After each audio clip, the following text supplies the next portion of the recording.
Ayan, magluluto ako ng chicken puchero.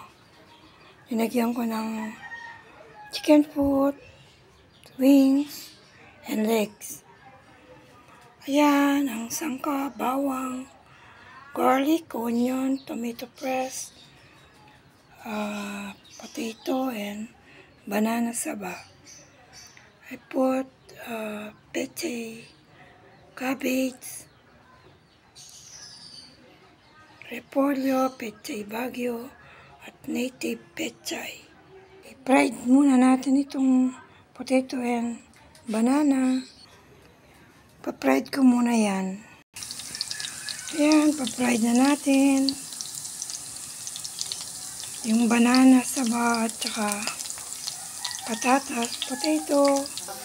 Ayan, napirito na. Manggigisa na tayo. Ayan, nanggisa na ng bawang sibuyas. Tapos ilagay natin yung kamatis.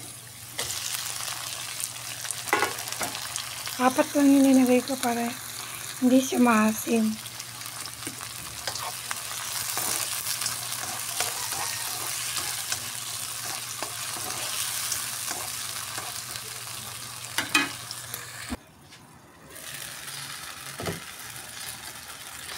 Ayan, higit ng maigi.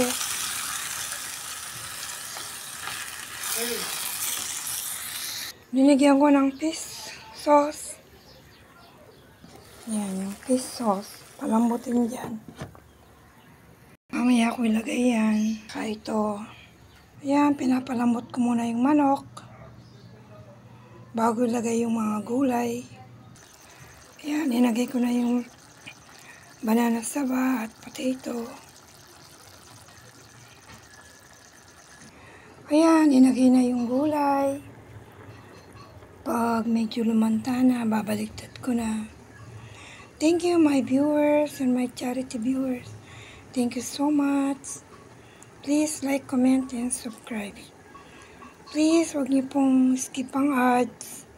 Thank you so much po. Ayan, luto na yung chicken puchero with vegetables. Thank you so much.